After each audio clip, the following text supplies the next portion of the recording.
Bueno, buenas tardes a todos. Habemos hasta el momento más de 85 personas.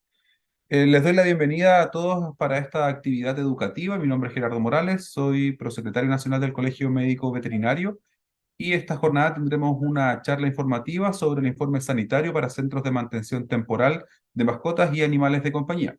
En nombre del Colegio Médico Veterinario, les damos a todos la más cordial bienvenida, agradecemos su presencia en esta charla en la que abordaremos este tema que es tan importante para nuestra profesión y también para el bienestar de los animales de compañía.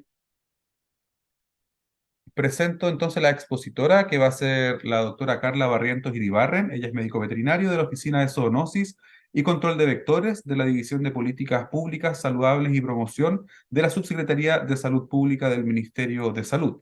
Nos acompaña también la doctora Bárbara Hot Harvey, quien es magíster en Salud Pública, jefa de Oficina de Zoonosis y Control de Vectores de la División de Políticas Públicas, Saludables y Promoción de la Subsecretaría de Salud Pública del Ministerio de Educación. Le damos la palabra, doctora Bárbara, por si quisiera dar algunas palabras iniciales.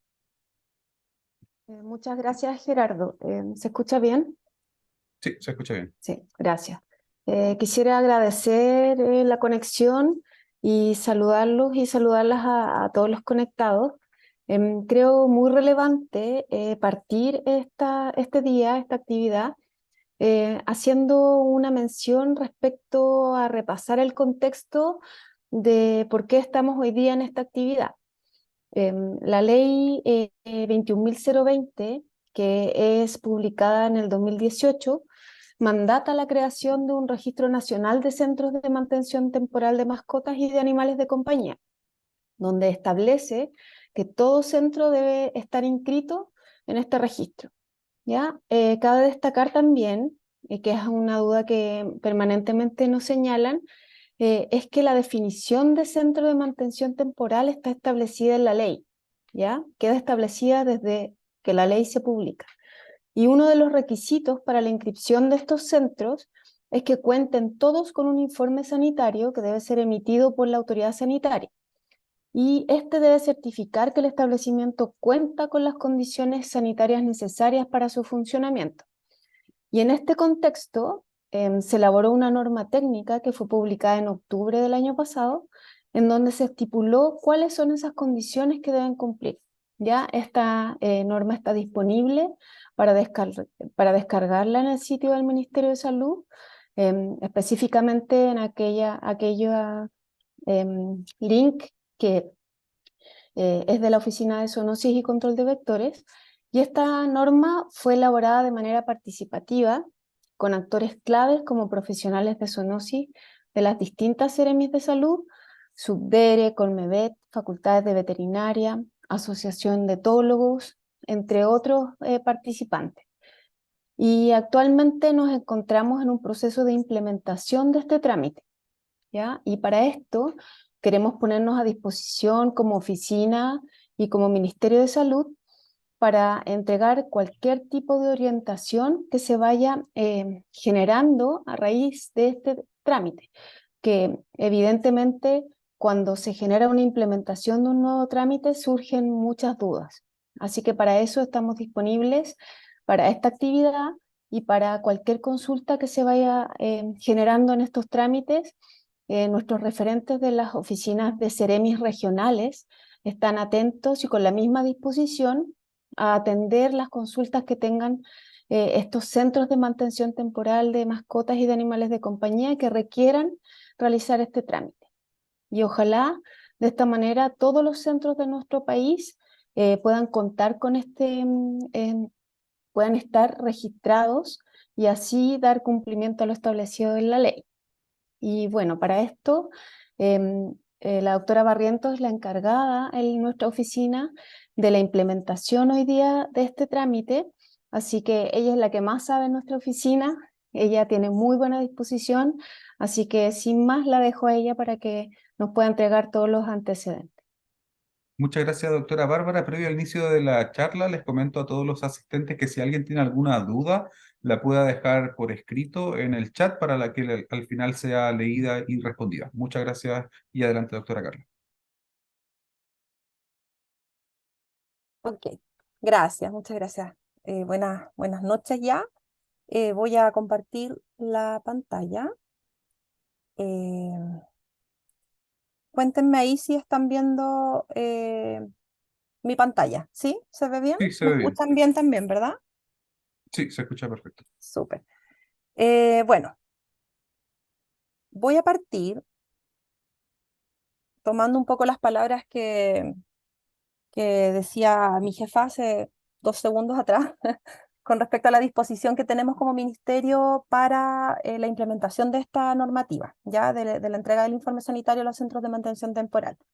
Este es un trabajo que costó bastante consensuar, hubo pandemia, estallido social de por medio, que atrasó un poco el trabajo. Bien saben ustedes que la ley se publicó el año 2018, el 2017-2018 ya estaba el reglamento, el reglamento madre, digamos, que le da cuerpo a la ley. Y de ahí en adelante hay una serie de trabajos que se ha hecho legislativo, que ya vamos a aclarar un poquito esa parte, yo digo siempre que es un poco fome la parte legislativa, pero muy necesaria para entender muchos temas, ¿no? Hay hartas confusiones, mitos y algunas cositas que me gustaría ir aclarando antes de ir de lleno a lo que es la norma. Porque la norma no es más que los requisitos sanitarios que se están exigiendo para entregar el informe sanitario, ¿ya? Pero esos requisitos tuvieron un contexto de creación. Por lo tanto, me gustaría partir con ese contexto y para cerrar la presentación me gustaría que viéramos los documentos disponibles y la forma en cómo se realiza este trámite, ¿ya? Bueno, y como decía Gerardo, ahí vamos leyendo las preguntas. Yo voy, en la mitad de la presentación voy a parar un rato para ir haciendo respondiendo algunas consultas, así que vayan escribiéndolas nomás de inmediato en el chat, ¿ya? Porque o si no después se pierde un poco el hilo de lo que se está preguntando, se prefiere ir abordándolas de inmediato. Eh, bueno, para comenzar entonces, el temario de lo que vamos a ver hoy, están estos 6 puntos relevantes, los agrupé así, pero por supuesto que vamos a ir abordando muchos detalles que no están acá en este temario, ¿no? El primero, las definiciones generales y el contexto normativo, y eso ya tiene mucho detalle. Luego de eso, un poco una pincelada de lo que fue el trabajo de la elaboración, de cómo se elaboró esta norma técnica. Luego, una revisión súper general de la norma, porque como bien decía mi jefa hace un rato atrás, esta norma está publicada, está a disposición de ustedes para descarga. Ya les voy a mostrar dónde, precisamente en qué parte. Por lo tanto, es un documento público, ¿no?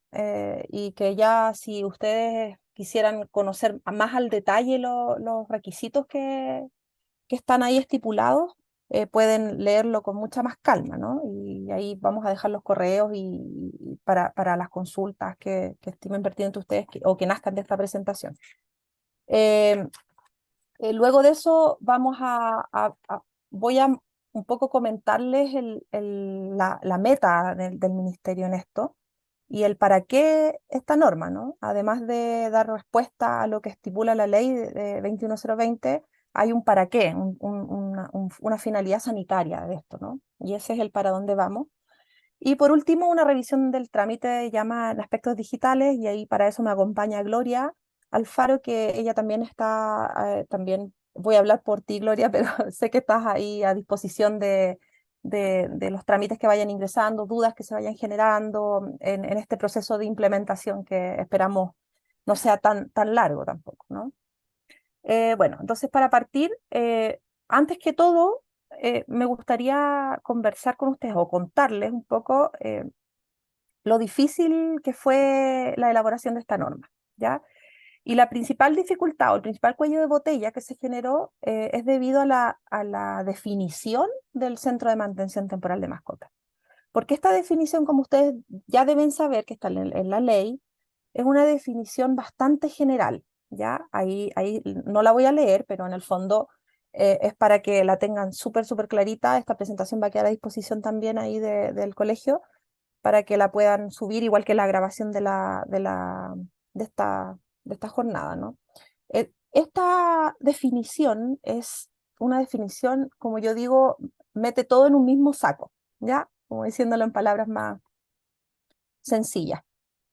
Por lo tanto, nos obliga a legislar a una peluquería que a lo mejor tiene un riesgo sanitario bastante bajo, de la misma forma que legislamos o creamos requisitos frente a un hospital, por ejemplo, una clínica veterinaria con pacientes que se internan, qué sé yo, ¿ya?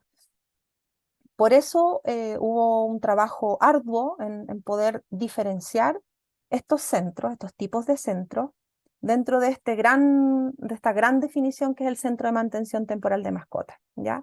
Y otro tema importante que también ha sido bastante, o sea, ha dejado bastantes dudas en realidad en todos los colegas y colegas, es que en el fondo estos centros además de estar todos en un mismo saco, hablan de temporalidad, ¿ya? Meten la palabra temporalidad en la definición y aquí se generan hartas dudas porque, por ejemplo, un canil municipal, donde a lo mejor un perro está toda su vida en ese canil municipal, ¿no? También va a ser un centro temporal, ya va a ser un centro temporal de mascotas o de animales de compañía.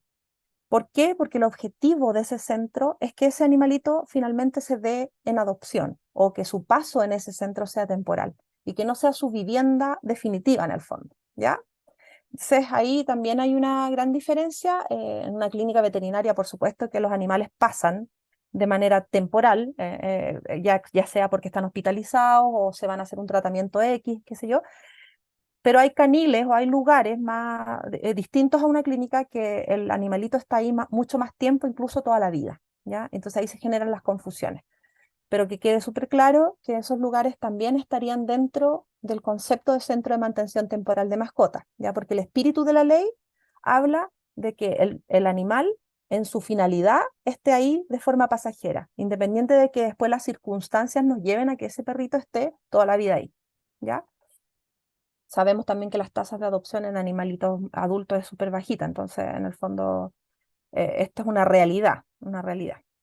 Yo doy ese ejemplo como para irme al extremo, ¿no? Pero la mayoría de los centros de mantención temporal tienen ese problema, ¿no? Que hay animales que pueden estar mucho tiempo ahí, otros que pasan súper rápido, entran y salen de manera ambulatoria. Bueno, todos ellos están agrupados en el centro de mantención temporal. Me detengo bastante ahí porque me parece muy importante hacer esta diferenciación. Lo mismo con los tipos de centros, ¿ya? El artículo 59 del decreto 1007, que es este decreto que nace de la ley 21020, establece los tipos de establecimientos, de centros de mantención, perdón, ¿ya? Y bueno, la verdad es que acá lo cita como ejemplo, dice ahí a modo de ejemplo, pero como es el único parámetro que nosotros tenemos para establecer los tipos de establecimientos que podrían existir o que existen en nuestro país, lo tomamos como referencia, ¿ya? Muy importante destacar que esta norma es una norma que es súper modificable, ¿no? Siempre yo digo lo mismo, o sea, se elaboró, nació de una mesa de expertos y esa misma mesa de expertos puede solicitar modificaciones y estas modificaciones, bueno, no son de un día para otro, por supuesto, ustedes saben que esto es burocrático, demora un tiempo, pero si tiene justificación técnica y vamos viendo en el día a día y en el proceso de implementación que se justifica este cambio, el cambio se hace. ¿Ya? Esa es la gracia de las normas técnicas que no son tan complejas de modificar, por ejemplo, como una ley, ¿no? Ya, dicho esto, entonces, están acá los centros, los tipos de centros de mantención. Tenemos clínicas y hospitales veterinarios, consultas y consultorios, hoteles, hostales, por ejemplo, centros de rescate, peluquerías, y ahí hay un montón de centros que se citan a modo de ejemplo. Em, para ir cerrando un poco el tema del contexto normativo, me pareció importante aclarar, y también cada vez que puedo lo hago, la diferencia entre el reglamento que la ley 21020 nos mandata como Ministerio de Salud a elaborar, y esta norma técnica, ¿ya? Porque hay mucha confusión al respecto con eso. El artículo 10 y 25 de la ley 21020, mandata la creación de un reglamento por parte del Ministerio de Salud, ¿ya?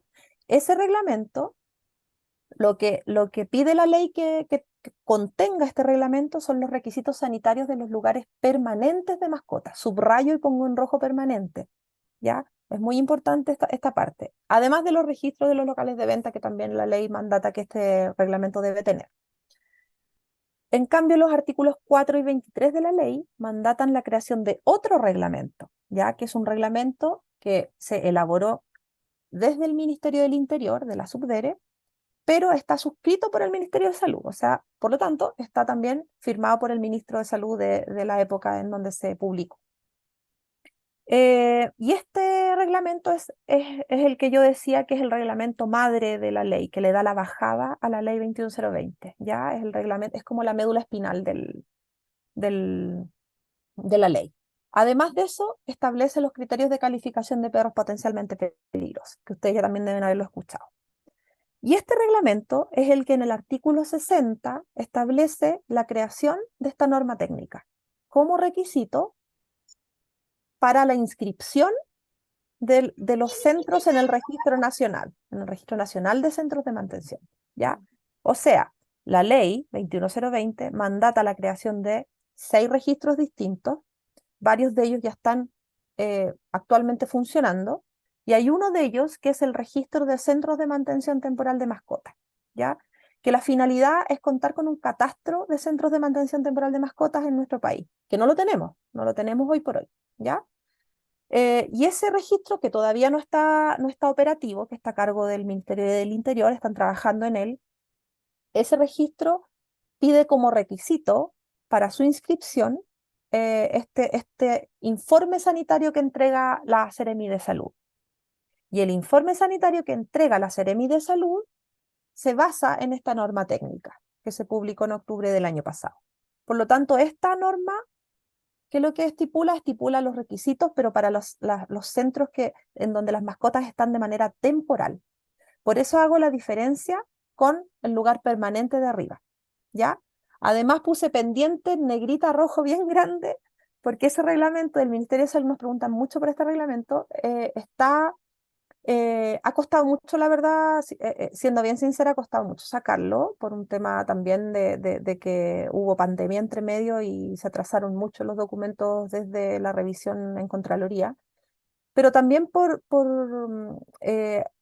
no hemos podido llegar a acuerdos con Contraloría, o quizás sí, pero no se han visto reflejados en el documento, ¿ya? Entonces, se han revisado ya 3, 4 veces y todavía, bueno, se volvió a ingresar este documento a Contraloría por 4ª vez, y esperamos que ahora sí pueda tener observaciones que a nosotros, al subsanarlas, pueda publicarse ya este reglamento, porque está súper atrasado, ¿ya?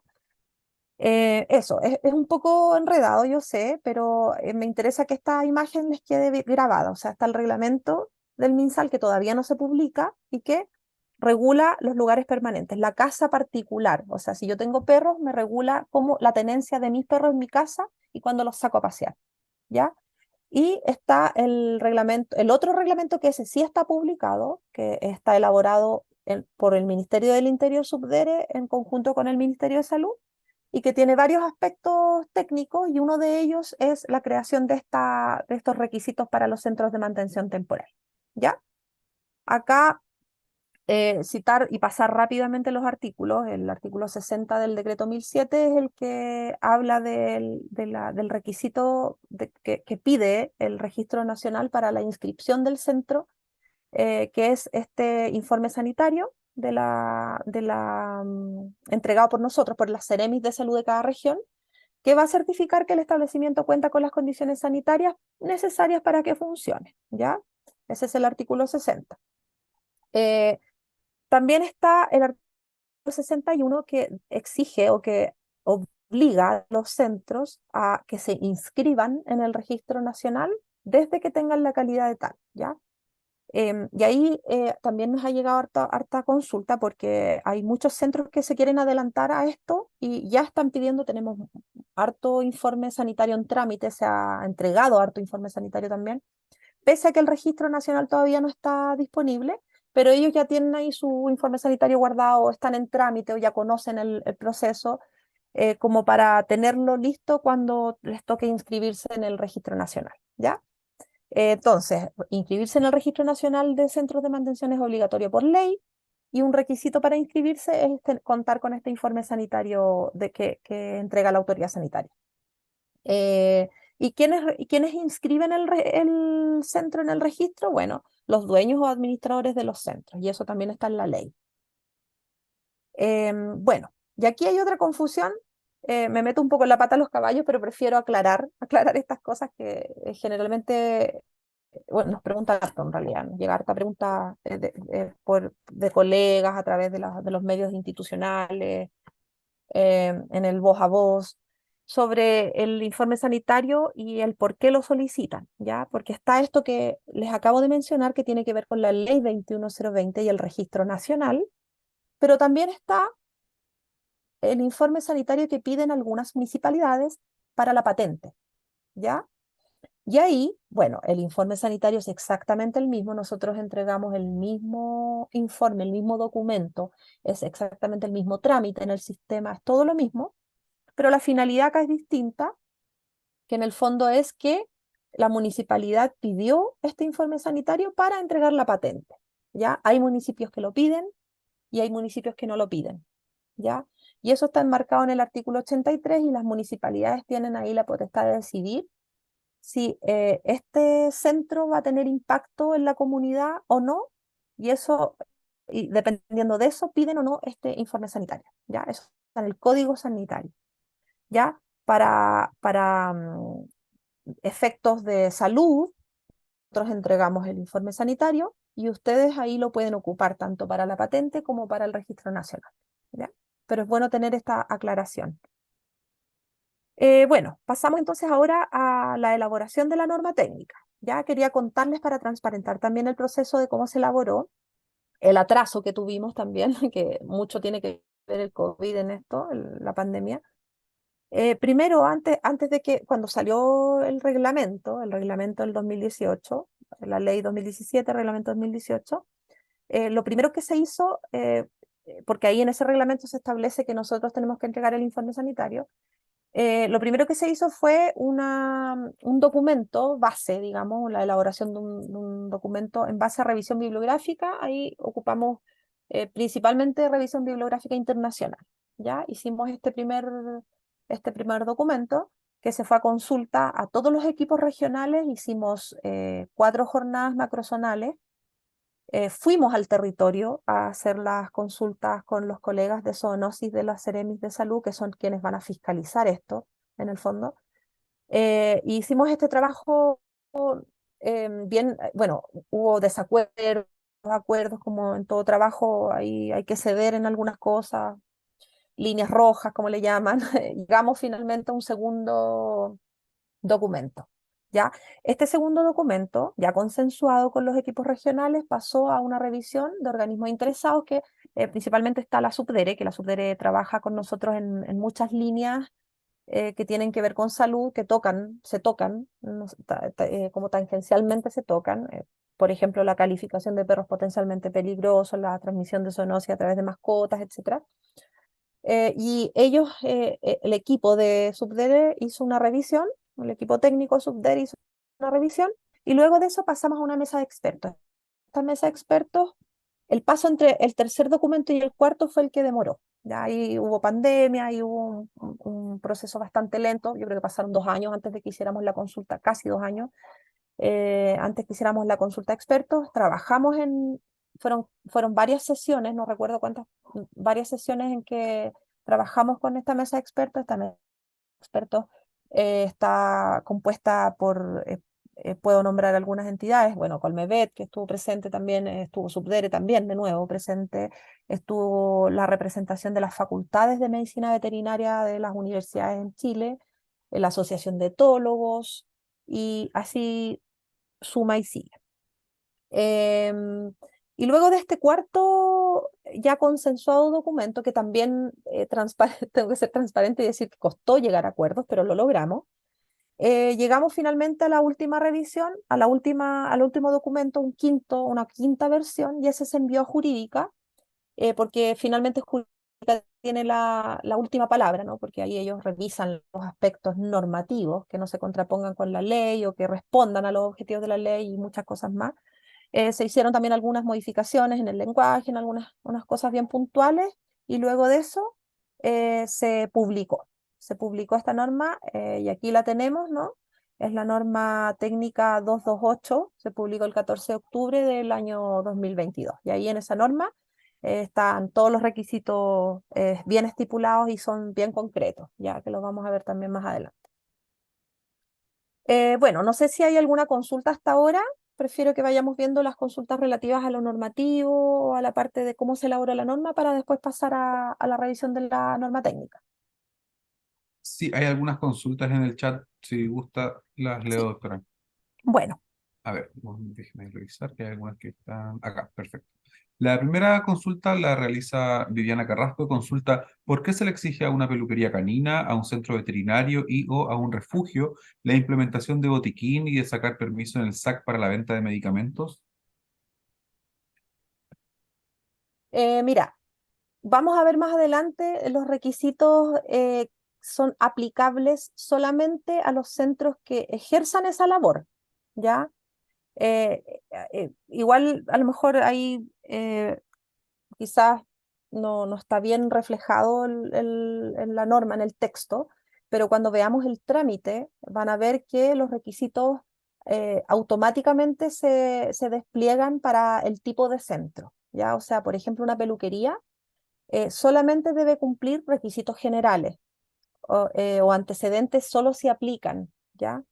Entonces, en el caso de que no venda, por ejemplo, fármacos de uso veterinario, no tiene que adjuntar el permiso botiquín, ¿ya? Es solo en el caso de que haya expendio de medicamentos de uso veterinario, ¿ya? Eso es por dar un ejemplo. Ya lo vamos a ver en el trámite, en el documento también, están los requisitos diferenciados por centro, a lo mejor los antecedentes no está tan claro, quizás eso se podría ser algo que podría modificarse para más adelante, pero ahí ya van a ir viendo en el trámite que es bien amigable el proceso y ahí van a ver cómo lo pueden poner que no aplica o que en el fondo ese trámite queda pendiente, por ejemplo, porque también nos han preguntado mucho qué pasa con un trámite de otra institución que te lo pide salud y todavía no lo tienes. Entonces, ese podría quedar pendiente, ¿ya? Por ejemplo, la Perfecto. patente, porque la patente a veces te piden el informe sanitario para la patente, entonces es como un círculo vicioso. Pero eso sí, muy buena pregunta, eso sí está diferenciado, ¿ya? No es el requisito, los requisitos no son iguales para todos los centros, eso es lo que quiero que dejar claro en el fondo. Perfecto. Cristian consulta: ¿cuál es la diferencia entre clínica y consulta o consultorio veterinario? Cristian, mira, eso lo vamos a ver, bueno, te lo puedo responder de inmediato, pero ya lo vamos a ver en las próximas diapositivas.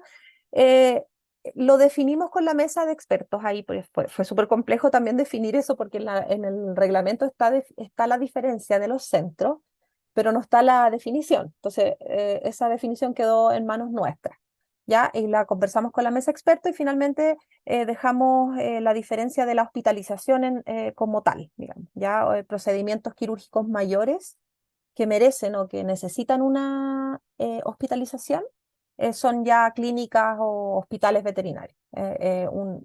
Un establecimiento que solo ve consultas y que hace procedimientos, por ejemplo, una limpieza de una herida que es ambulatoria, es una consulta. Perfecto. Consulta María Ángela Saavedra: ¿qué pasa si un centro de mantención temporal de mascotas, cualquiera sea este, no se inscribe, no saca este permiso?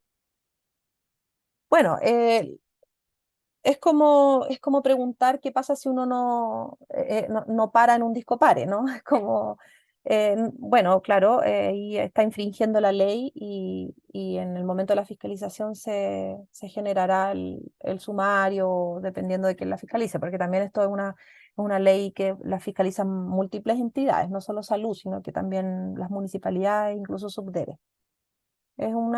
Si no lo hace, está infringiendo la ley, porque es un requisito legal la inscripción del centro en el registro. Ok. Andy consulta: ¿las cabañas y hoteles pet friendly o lugares donde podamos alejarnos con mascotas entran en esta normativa? No, los centros que no son destinados exclusivamente para mascotas Por ejemplo, un restaurante que permite la entrada de animales tiene su normativa aparte, ¿no? Ellos tienen un código específico de alimentos donde ahí, no sé, prohíben la presencia de animales en el lugar de elaboración, sí pueden estar en el lugar donde se come, pero no en otra parte. Ellos tienen sus propios requisitos. Nosotros solamente acá estamos velando por requisitos para los centros de mantención temporal de mascotas, ¿ya? Que no tiene que ver con si un centro, un hotel, por ejemplo, permite, por tener este sello pet friendly o un mall, deja entrar animales, ellos no son un centro, no están categorizados como centro de mantención temporal de mascotas. Muchas gracias. Patricia consulta si tengo peluquería, hospitalización y hotel, ¿son 3 trámites o solo uno que incluye a todos? Súper buena pregunta. Mira, siempre nos preguntan lo mismo y por eso se me fue decirlo en un inicio. Es un solo trámite, ¿ya? Ya lo vamos a ver en el ejemplo también. Se paga una sola vez, se ingresa un solo trámite porque la dirección del lugar es una sola, ¿ya? En el fondo, el informe sanitario se saca, se pide, se solicita por dirección, ¿ya? Si en una misma dirección nosotros tenemos distintos roles, funciones, tipos de centros, adentro, en esa misma dirección, es un solo informe sanitario. Y si estos lugares, complementando con una consulta que hace más abajo Viviana Carrasco, una dirección pero con distintas razones sociales, ¿igual es un solo informe? Perdona, disculpa, se me cortó. Una misma dirección pero con diferentes razones sociales, ¿debería ser un solo informe sanitario o más Es de un la informe? instalación, perdona, sí, es la instalación la que se entrega el informe sanitario. Es para la instalación, independiente de la parte administrativa. ¿Ya? Si la instalación, bueno, nos ha pasado que la instalación tiene dos direcciones distintas, ahí sí tienen que sacar dos por los roles en el fondo de la dirección.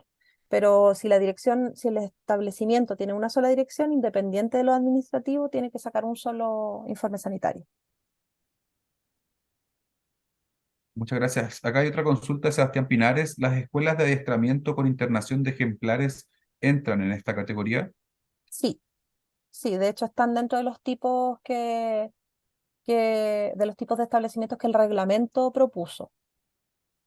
Y la última consulta, ¿los municipios tienen que inscribir, por ejemplo, sus caniles? Sí, también los caniles municipales son considerados como centros de mantención temporal de mascotas. Ahí los municipios generalmente están pidiendo exención de pago. Ellos no, se les está dando esa exención de pago y están con costo cero, igual que hay algunos beneficios ahí de mini pyme que vienen por ley. Ahí a lo mejor la Gloria después me puede ayudar un poco con eso. Pero sí, efectivamente hay varios beneficios de exención de pago o de pago de 1.000 pesos y cosas así. Pero sí, los municipios tienen que también contar con el informe sanitario. Perfecto, doctora. Esas son las consultas que hay hasta el comienzo. Si hay alguna otra, luego las podemos ir respondiendo. Súper, ya. Entonces, ahora pasemos a ver la norma técnica. Yo acá, insisto, no me voy a detener mucho tiempo. Primero voy a salirme de la presentación porque, perdón que me salga el protocolo, pero quería mostrarles acá. Están viendo, ¿verdad? Están viendo la pantalla. ¿Sí? Sí, sí vemos su pantalla. Ya.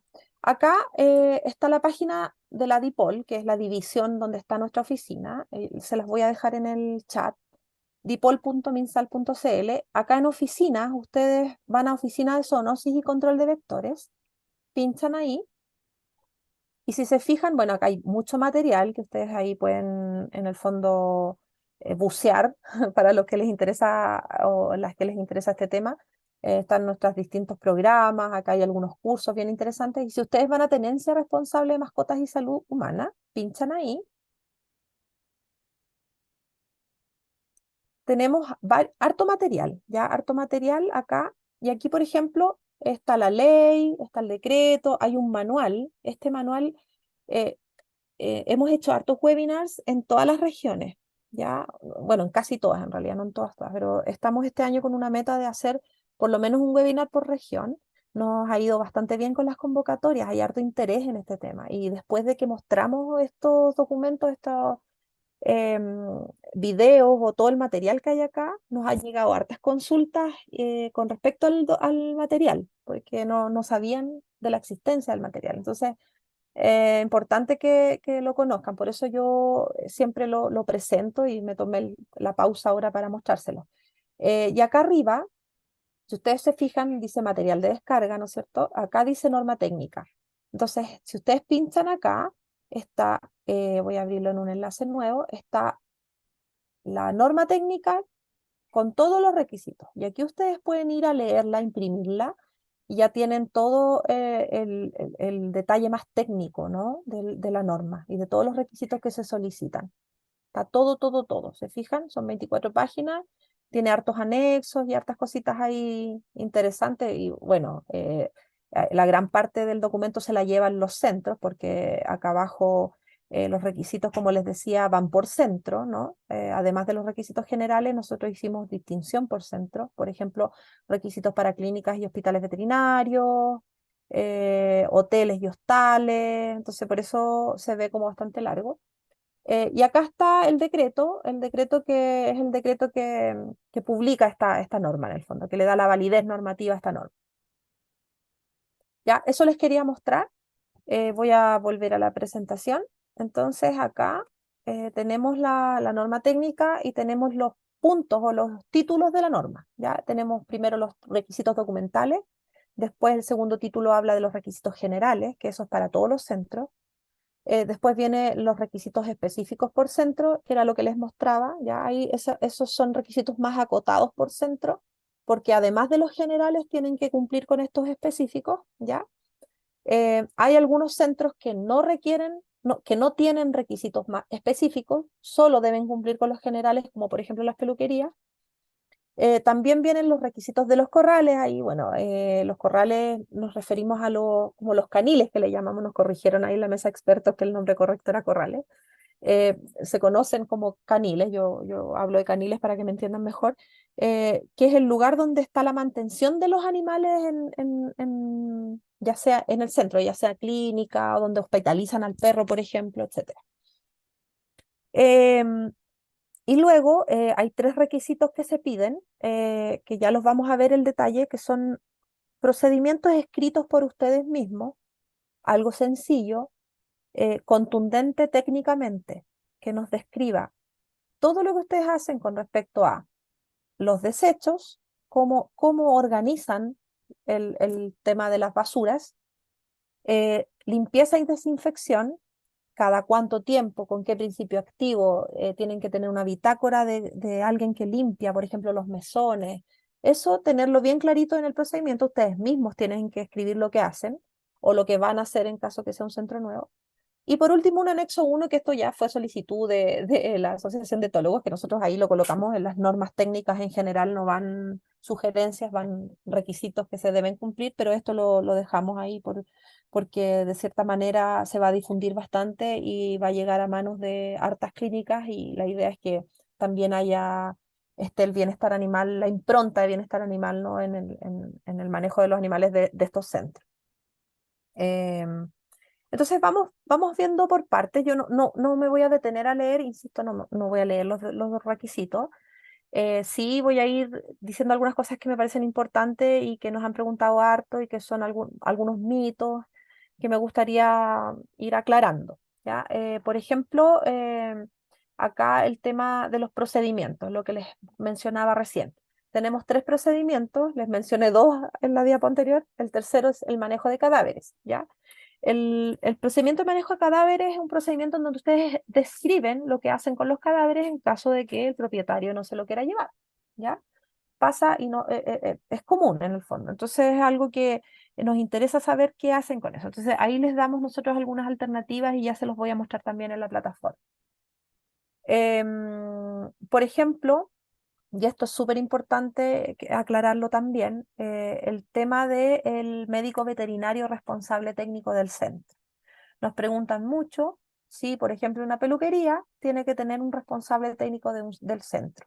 Y la respuesta es sí, pero no es algo que se nos haya ocurrido a nosotros, sino que está en la ley, ¿ya? La ley habla de un profesional idóneo, y nosotros sí, con el comité de expertos, consideramos que el único profesional idóneo que puede ser responsable del manejo de animales, en este caso, es un médico veterinario, ¿ya? Por lo tanto, está estipulado en la ley, es un requisito legal que para todos los centros tiene que estar este profesional y aquí en la norma nosotros definimos que ese profesional era el médico veterinario. Lo que sí es importante aclarar que en ninguna parte se establece que ese veterinario tiene que estar ahí presente 24/7 en el centro, sino que tiene que hacerse responsable de ciertas tareas del centro, ¿ya? Del manejo de los animales sobre todo, ¿ya? Eh, y bueno, eso también está enlistado en la norma, las responsabilidades específicas del responsable técnico del centro. Y por supuesto la declaración jurada que vincule ese responsable técnico con el centro, ¿ya? Ahí pedíamos el certificado de título o el carnet de identidad que diga que es médico veterinario, médica veterinaria, o el rol de la inscripción en el colegio médico, cualquier documento en el fondo que diga que la persona es médico veterinario y una carta firmada por ambas partes, dueño del centro y el médico o la médica, y que diga que en el fondo ahí hay una servicio, una prestación de servicio del colega o de la colega y por cuánto tiempo, ¿ya? Con las labores ahí bien especificadas, para que no nos llevemos sorpresas después y que nos pasó una vez, entonces, para no llevarnos esas sorpresas de que el colega no tenía idea que era responsable técnico de una clínica, por ejemplo, ¿ya? También los documentos más importantes y yo creo que son los más complejos de presentar son las especificaciones técnicas y los planos, ¿ya? Las especificaciones técnicas, claro, tienen que ser contundentes técnicamente, describir todos los procesos que ustedes elaboran, ¿ya? Es muy importante que esa especificación técnica la tengan y la presenten correctamente. Eso lo pueden conversar también con los referentes regionales antes de ingresarlo. Y el plano a croquis o a escala puede ser algo, un dibujo, no necesariamente hecho por una persona profesional en el área, sino que lo podemos hacer nosotros mismos, pero siempre tiene que ser a escala, ¿ya? Em, Insisto, hay documentación que es solo para los centros que ejercen esa función, por ejemplo, el tema del botiquín farmacéutico, ¿ya? La autorización del botiquín farmacéutico es solamente para los centros que utilizan fármacos en su práctica clínica, ¿ya? Los que no utilizan fármacos en práctica clínica no necesitan el botiquín farmacéutico. Lo mismo con el de expendios del SAC, eso lo ven directamente con el SAC. Ya el SAC es ahí la entidad responsable de entregar esa documentación. Nosotros la pedimos como respaldo de que ustedes ya tienen ese trámite realizado en caso de que vendan productos, ¿ya? Es solo en el caso de que se genere este expendio de productos farmacéuticos de uso exclusivamente veterinario. Los certificados de zonificación o las patentes también pueden quedar pendientes para cuando después de que ustedes entreguen el informe sanitario, ellos le devuelvan este documento, ahí lo pueden subir, ¿ya? No va a ser una limitante para avanzar en el proceso del trámite. Em, Acá pasamos a los requisitos generales. Los requisitos generales los tienen que cumplir todos los centros, todos. Y aquí hay algunos bien emblemáticos como que son las normativas generales, que nosotras las separamos en el documento, las separamos en un ítem, perdón, en el trámite, en un ítem aparte, ya se los voy a mostrar, como por ejemplo el cumplimiento del reglamento del 594 que tiene que ver con los lugares de trabajo, ya que en cualquier lugar de trabajo se deben cumplir, no solamente en los centros de mantención temporal de mascotas. Esos son normativas que se deben cumplir con o sin la existencia de esta norma, ¿ya? Por eso hago hincapié en que son requisitos independientes de esto. Están acá para, por supuesto, fortalecer el cumplimiento de las normativas existentes, pero los requisitos específicos de esta norma que sean generales están más detallados más abajo. Por ejemplo, vamos a leer algunos. El tema de los insumos para la sujeción de los animales. Ahí hablamos de los collares isabelinos, de distintos tamaños, tener bozales, tener para la prevención de mordeduras, las jaulas de transporte, ese tipo de insumos. Tienen que contar el centro con ese tipo de insumos y ahí colocamos, también fue difícil llegar a un número estandarizado, pero fuimos a ir poniéndonos de acuerdo en eso. Eso también los detalles lo pueden ir viendo también en la norma. Por ejemplo, los pisos, las murallas, cielos de material sólido, liso, color claro. em, el tema de las superficies lisas que no sean absorbentes, que faciliten la limpieza, ¿no? Las cajas sanitarias en caso de hospitalizar o de atender gatos, y etcétera. Ahí pueden en realidad mirar en el documento o en la presentación que va a quedar disponible. El tema del alimento también es muy importante. También lo discutimos, el alimento para mascotas tiene que quedar sellado en una taza, en un tacho con tapa, ojalá, o sea, no ojalá, cuando están abiertos a una altura X del suelo, no pegados al suelo, ya por todo el tema de los roedores y los vectores. El tema del agua potable y del alcantarillado, que son requisitos básicos para el funcionamiento de cualquier centro, y así suma y sigue. Pero como ven, son estándares, ¿no? Estándares mínimos para la práctica veterinaria. Hoy día conversábamos que esto viene de cierta forma también a dibujar o a estandarizar nuestra práctica como gremio, ¿no? Como colegas, como veterinarios en el fondo. Por lo tanto, la participación de Colmevet en la elaboración de esta norma fue muy valiosa para nosotros como Ministerio de Salud. Ya nos dio otra visión también. Acá hay más requisitos generales. En el caso de que el centro esté en funcionamiento, tiene que contar con los registros respectivos. Esto es súper importante. Si yo en mi procedimiento de limpieza digo que limpio el centro cada 1 hora o cuando llego y cuando me voy 2 veces al día, yo tengo que tener una bitácora de limpieza y que me demuestre que yo limpié eso. Yo sé que no podemos fiscalizar porque tendríamos que ir al momento que estén limpiando, pero en el fondo el registro es la única forma que tenemos para verificar eso, ¿ya? Por eso es importante llevar ese orden. El tema de la persona que supervisa a los animales también fue un tema bien discutido. El centro cuenta con personal especialmente capacitado para supervisar a los animales, contando con como mínimo un supervisor por cada 10 animales. Ya eso también nos costó llegar a acuerdos, pero bueno, lo logramos finalmente. Los registros también, muy importantes, los registros los deben llevar todos los centros, los registros de las atenciones que se generan, los pacientes que atienden, etcétera. Eso nos comentaban que la gran mayoría de las clínicas ya tienen sus sistemas propios de registro, así que ahí no habría mucho problema porque nosotros no pedimos un sistema especial, ¿no? Vamos a poner más adelante algún sistema a disposición de ustedes que ya hemos ido trabajando, pero bueno, eso es aparte, ¿no? Es como una herramienta extra nada más.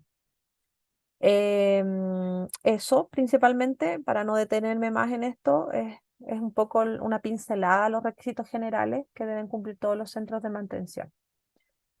Luego de esto, vamos a ir a ver no voy a ir a ver a todos los, mira, en esta presentación en realidad quise dejar lo que yo creo, bueno, puedo equivocarme, pero por supuesto, pero lo que yo creo que es más frecuente que tenemos acá en la audiencia, que son clínicas y hospitales veterinarios, ¿no? Entonces dejé esos requisitos ahí, pero si ustedes quieren saber más de los requisitos de otros centros, como por ejemplo, criaderos, que tienen también altos requisitos por lo que representa un criadero, o los hoteles, por ejemplo, también pueden ir a verlos ahí, a descargar el documento donde se los mostré, ¿ya? O escribirnos un correo, estamos a disposición ahí de lo que ustedes requieran. Eh, Acá, entonces, dejé los requisitos de las clínicas y los hospitales veterinarios, y aquí viene una pregunta que hacía un colega hace un rato atrás, o una colega, no recuerdo bien, de la diferencia entre clínicas y hospitales, y ahí dice clarito, bueno, a diferencia de las consultas y los consultorios, podrán efectuar cirugías u otros procedimientos que consideren la hospitalización del animal por un tiempo definido, ¿ya? Eso es súper importante. En el fondo, es cualquier procedimiento mayor que amerite la hospitalización del animal, ¿ya? Eh, en términos generales hablamos más que nada de anestesia general, ¿no? El uso de la anestesia general como para hacer la intervención ya podría hablarse de que estamos trabajando en un hospital o en una clínica, porque esto necesita un lugar para hospitalizar ese animal, la recuperación de la anestesia y del procedimiento que se le hizo. Ahí ustedes son los expertos, pero en el fondo esto quedó de cierta manera establecido como el procedimiento mayor o cirugía, ¿ya? Y aquí tenemos varios requisitos, quería nombrar algunos, por ejemplo, las salas. Aquí hay que tener sala para la espera de la atención de los pacientes. Hay que tener un protocolo para evitar la pelea entre animales, bozales o lo que ustedes estimen pertinente para eso. La iluminación, ventilación, la desinfección que está en el procedimiento que ustedes mismos tienen que elaborar. También está la sala de consulta, ¿no? La sala de consulta también tiene que tener más o menos los mismos requisitos, iluminación, ventilación, etcétera, cosas bien básicas. El quirófano donde se hacen las cirugías, las salas de hospitalización y, bueno, algunas otras cositas como las salas de infecciosos en caso de que ustedes cuenten o atiendan con infecciosos, porque también nos llegó mucho esa consulta. Hay clínicas que, si bien están categorizadas como clínicas u hospitales, no atienden o no hospitalizan a pacientes infecciosos, ¿ya? No quiero contagiar a mis otros pacientes, por lo tanto, si yo diagnostico, no sé, un parvovirus, por ejemplo, lo derivo a otro centro, porque yo no tengo las condiciones y tampoco quiero hospitalizarlo, por ejemplo. Entonces ahí el sistema, cuando veamos el sistema pregunta si existe hospitalización o atención de infecciosos, ¿no? Y este requisito se va a pedir solamente en el caso de que sí se atienda o declare la persona que sí, o más que se atienda, hospitalice pacientes infecciosos en realidad. Bueno, el tema del agua potable, tiene que haber un punto con jabón para el lavado de manos, con un sistema de secado. Y aquí el último párrafo me voy a centrar, es muy importante en el caso de manejo reproductivo. Siempre los implementos deben ser desinfectados, ¿ya? Ahí le pusimos con hipoclorito de sodio al 5% similar, y esto tiene que estar en el protocolo correspondiente, ¿ya? También el uso de EPP en el manejo de este tipo de intervenciones.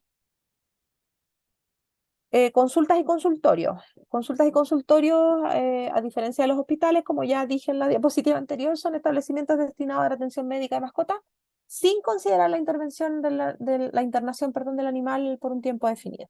¿Ya? Bueno, aquí solamente estamos exigiendo las dos salas clásicas de espera de pacientes y donde se atiende, ¿no? Y los mismos requisitos, agua potable, iluminación, cosas bien sencillas y básicas que la gran mayoría, diría yo, ya lo cumple, ¿no?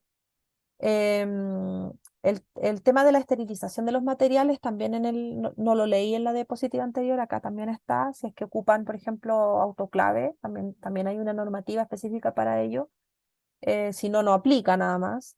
Y algunas otras consideraciones importantes ahí que pueden ir viendo cuando vean el documento, ¿ya? No me voy a tener más en eso. Bueno, dentro de los requisitos de los corrales también hay varios, tampoco los voy a leer todos, pero sí me interesa leer algunos importantes. Estos requisitos se van a pedir solo en el caso de que la persona declare al ingresar la solicitud de trámite que sí cuenta con caniles, ¿ya? Con corrales, perdón.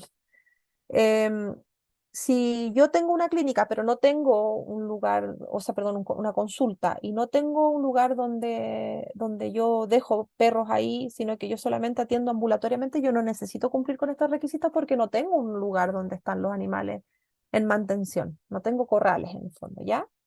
Entonces acá, por ejemplo, es muy importante que los animales que ingresan, si es que el canil es colectivo, ¿ya? Sobre todo pasa esto en las municipalidades, los caniles municipales.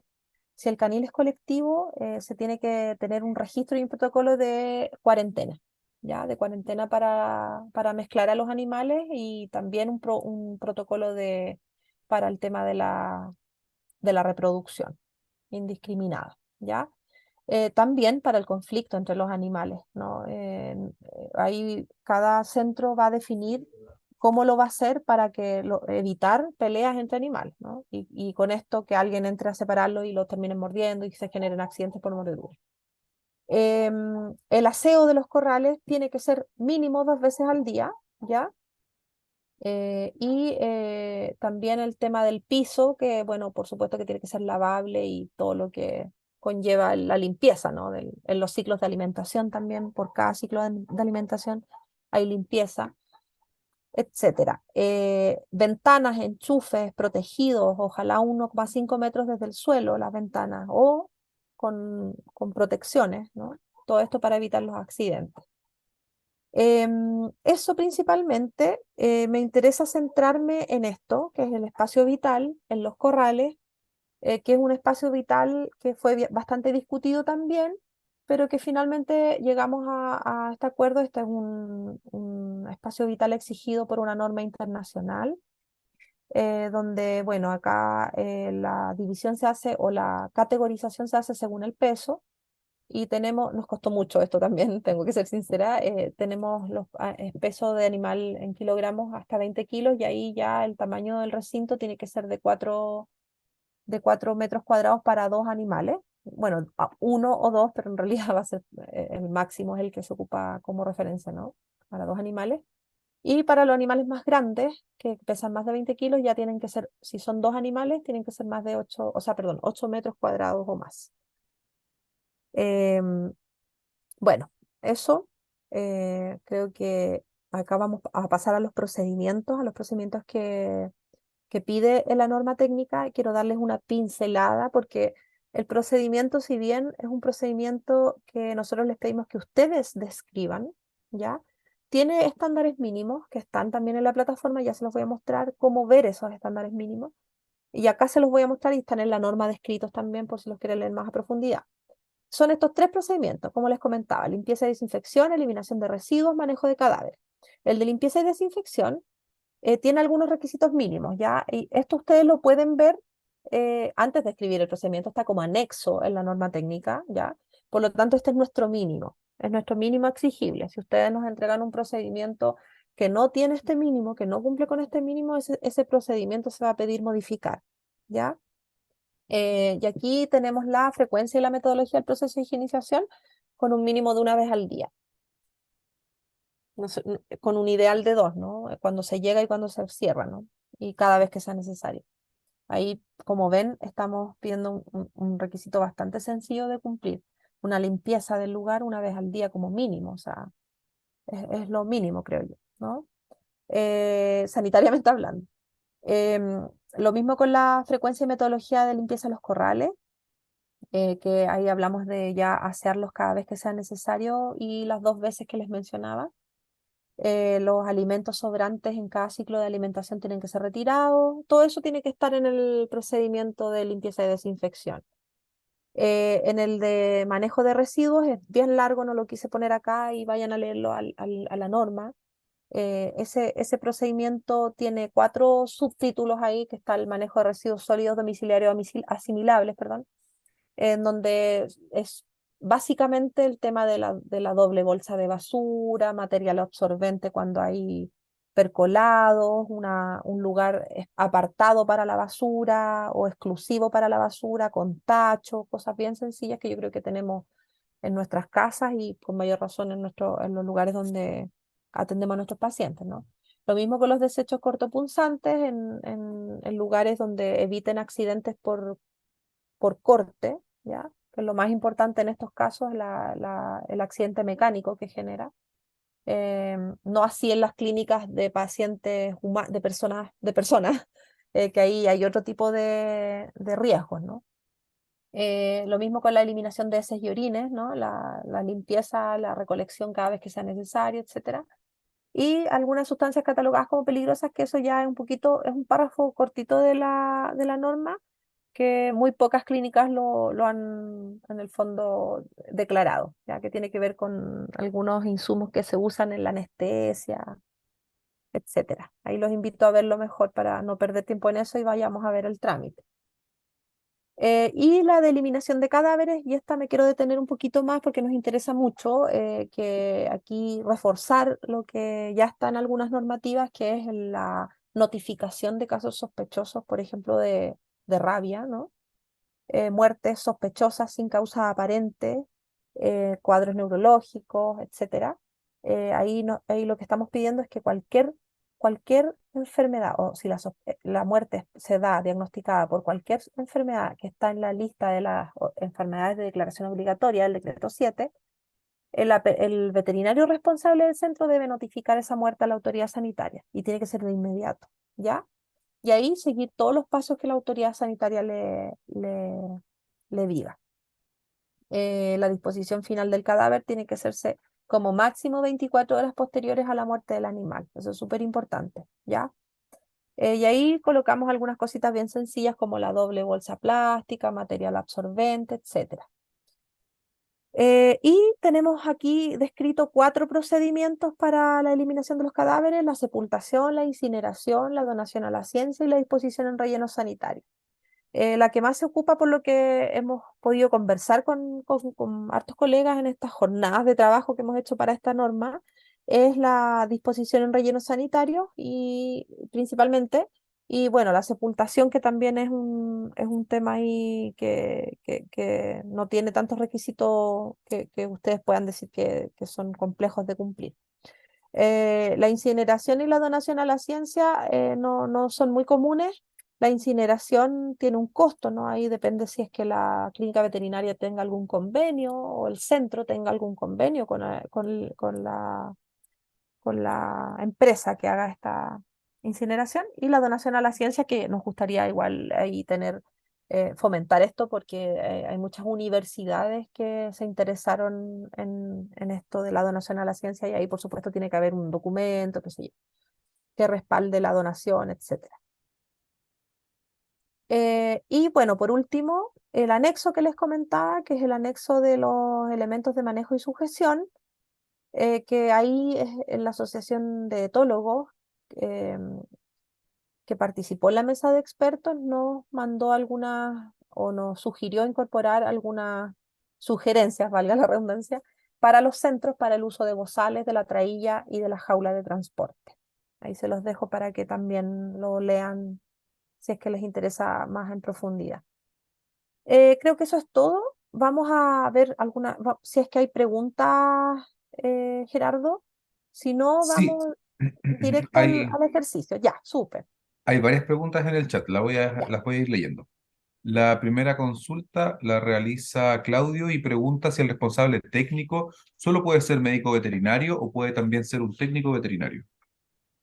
Solo puede ser médico veterinario, ya, porque la ley establece que tiene que ser un profesional, ya. Por ese motivo lo dejamos cerrado a médico veterinario.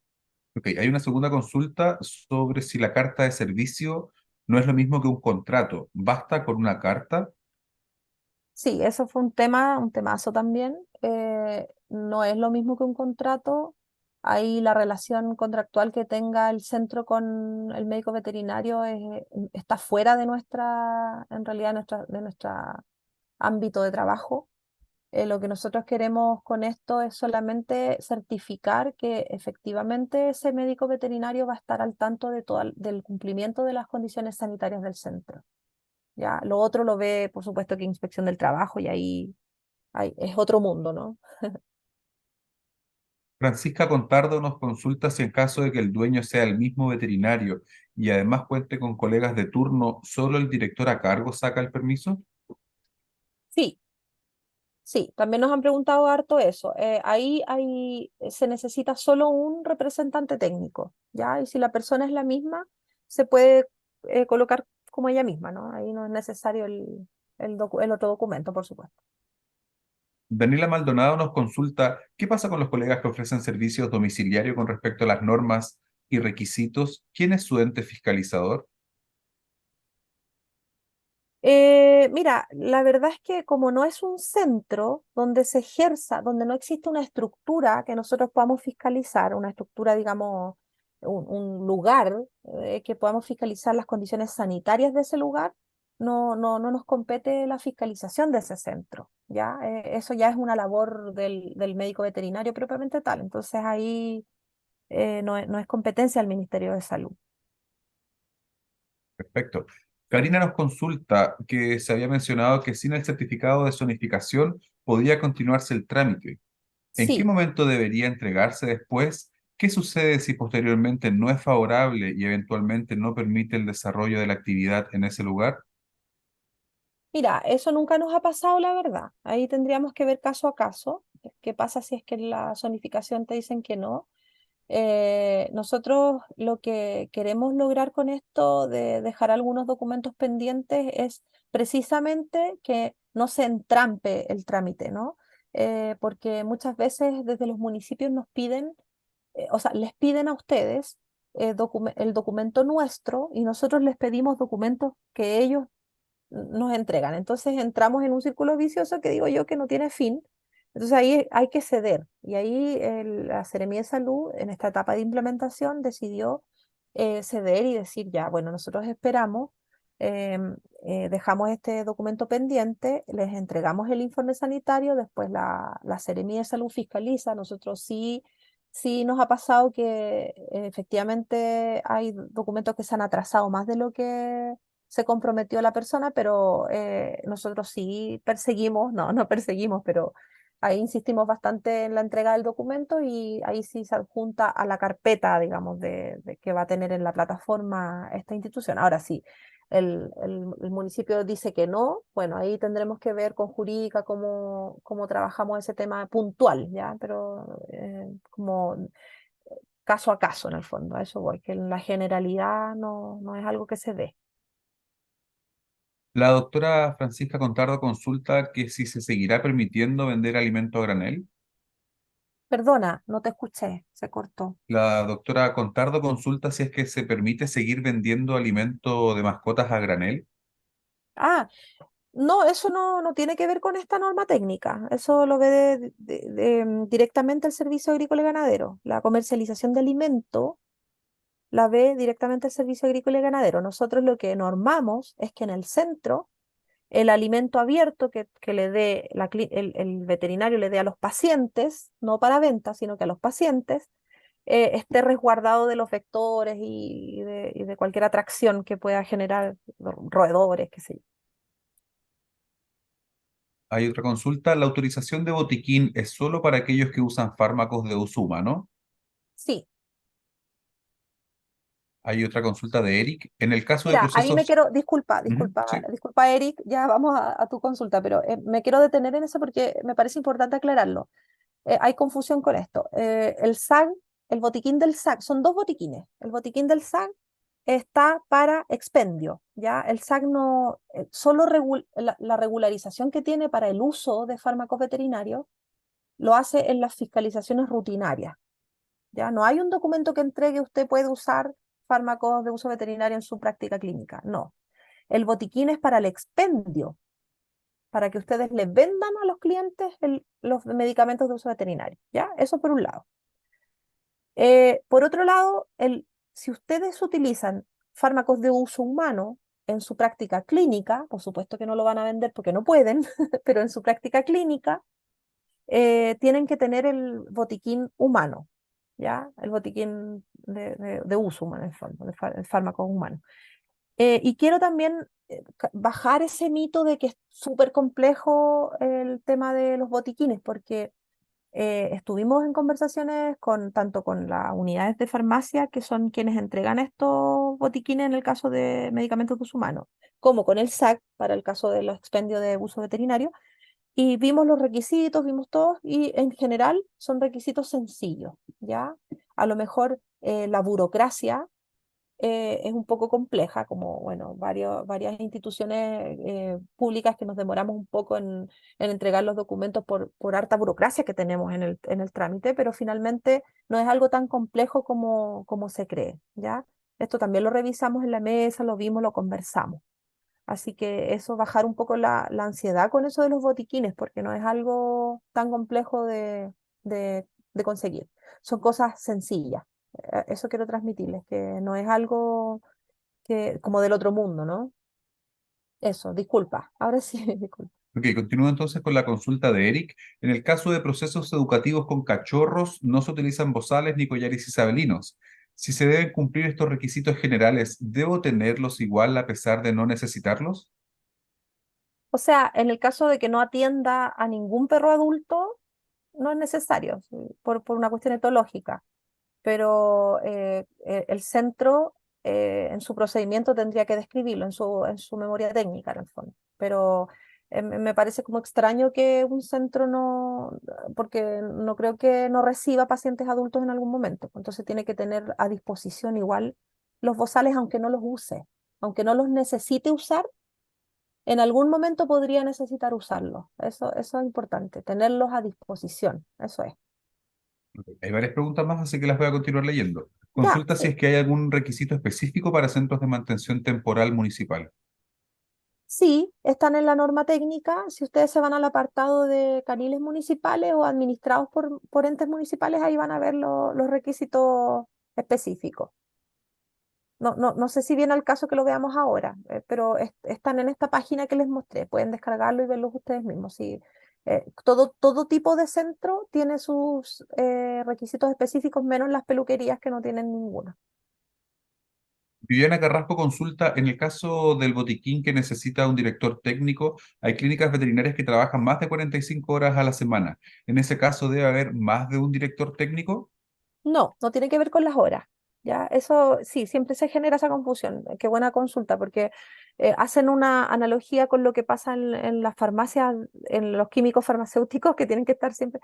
Ya, es muy importante acá establecer que el director técnico es responsable del centro, pero no tiene que estar físicamente 24/7 ahí, ya, ni 45 horas, ni 3 ni 2 eso lo decide cada centro.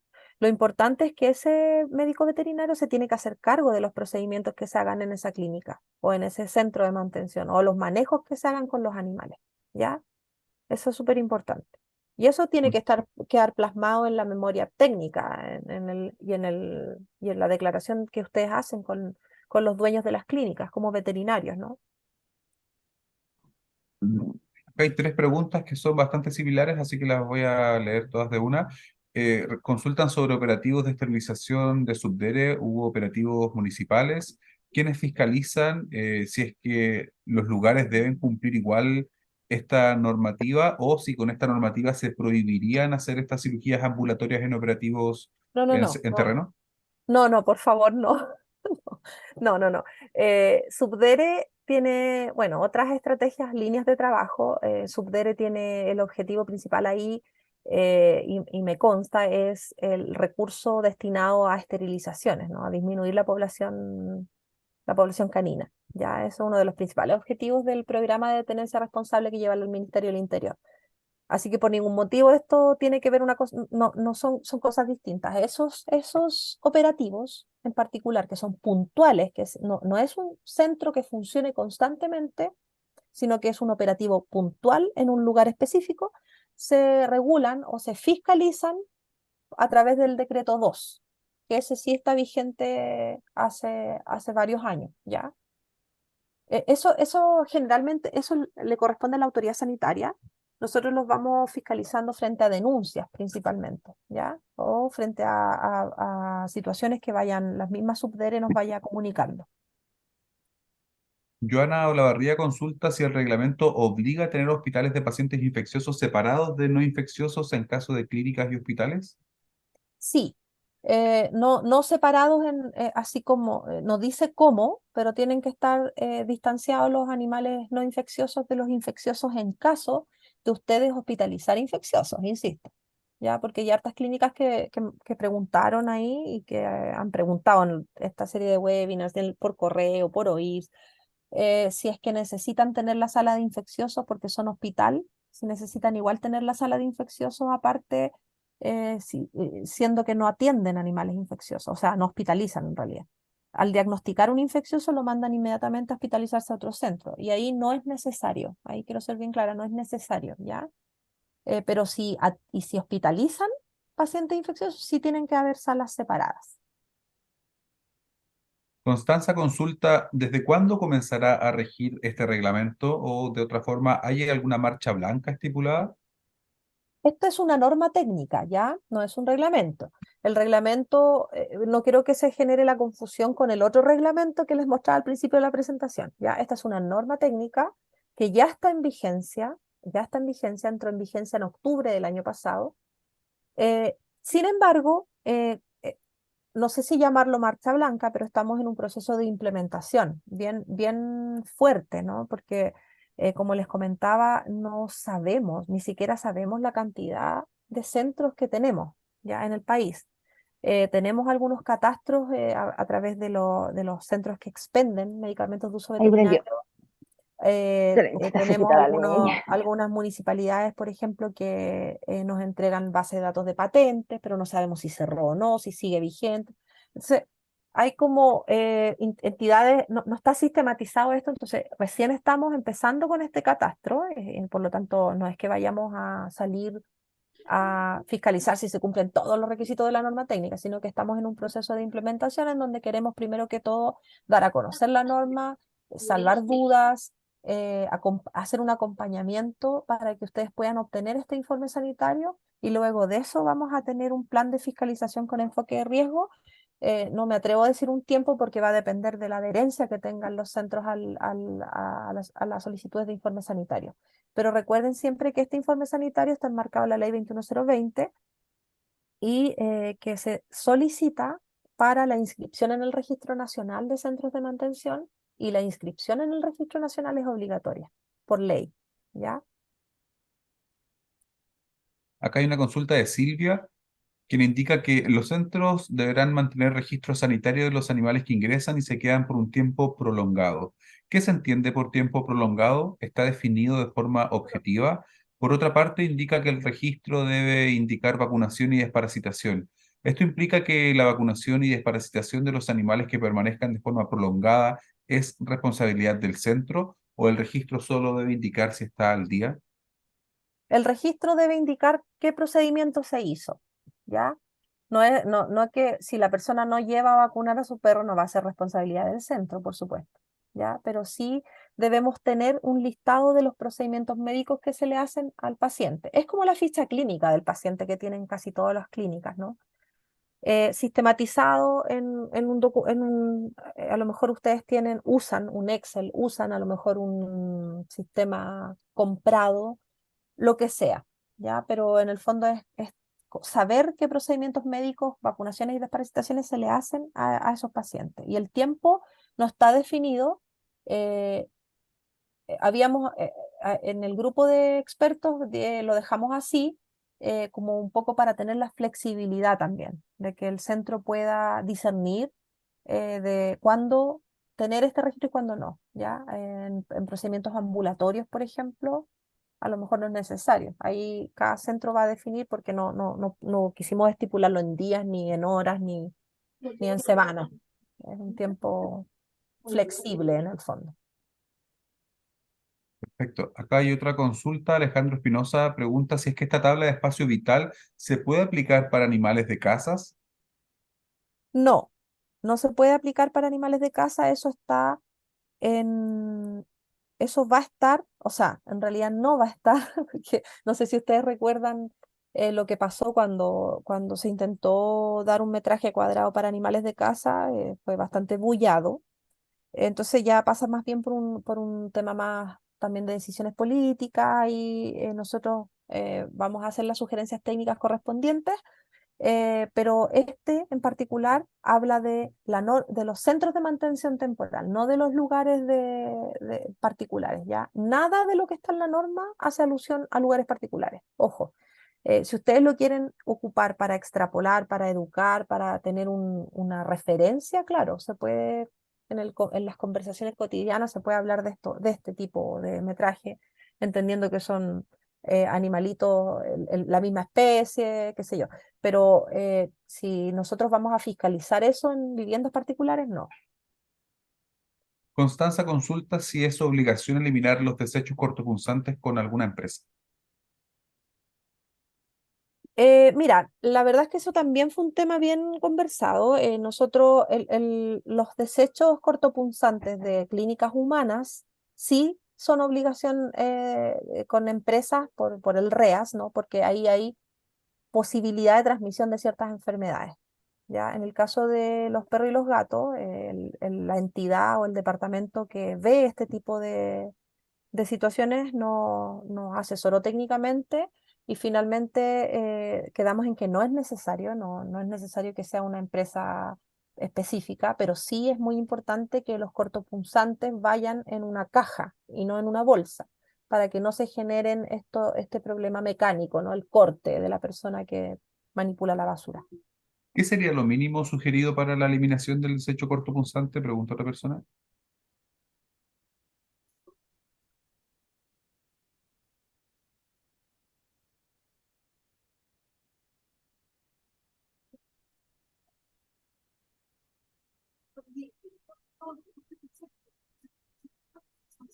Ya, disculpen que tuve un problemita. Sí, no hay Eh, problema. ya, la última consulta, perdona. ¿Cuál era lo mínimo sugerido para la eliminación de los desechos cortopunzantes? Tendría que ir a mirarlo al procedimiento.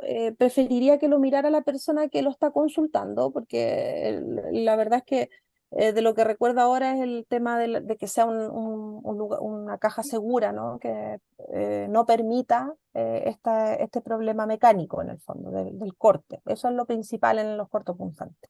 Para las clínicas veterinarias, para los centros de mantención, ¿ya?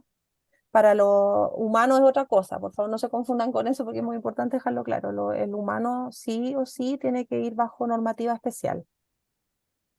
Alejandro Espinosa consulta, ¿qué capacidad para atender las denuncias para fiscalización tendrán las Ceremis, sobre todo de regiones, para hacer cumplir la normativa? ¿Serán reforzados con profesionales de las unidades de zoonosis? Qué buena pregunta. Mira, la verdad es que como servicio público siempre tenemos eh, harto trabajo y, bueno, recursos pocos, ¿no? Recursos humanos, recursos en dinero tampoco. O sea, ahí es un tema ese. Nosotros sí nos estamos haciendo cargo del 100% de las denuncias porque eso sí es una meta institucional en el fondo, ¿no? Toda denuncia que ingresa tenemos que atenderla sí o sí, ¿ya? Así que, bueno, y las luchas internas que tengamos para conseguir más cargos, para conseguir más recursos también se dan todos los años. Así que esperamos, yo le puedo responder ahí que esperamos contar con los recursos para poder desplegarnos con este,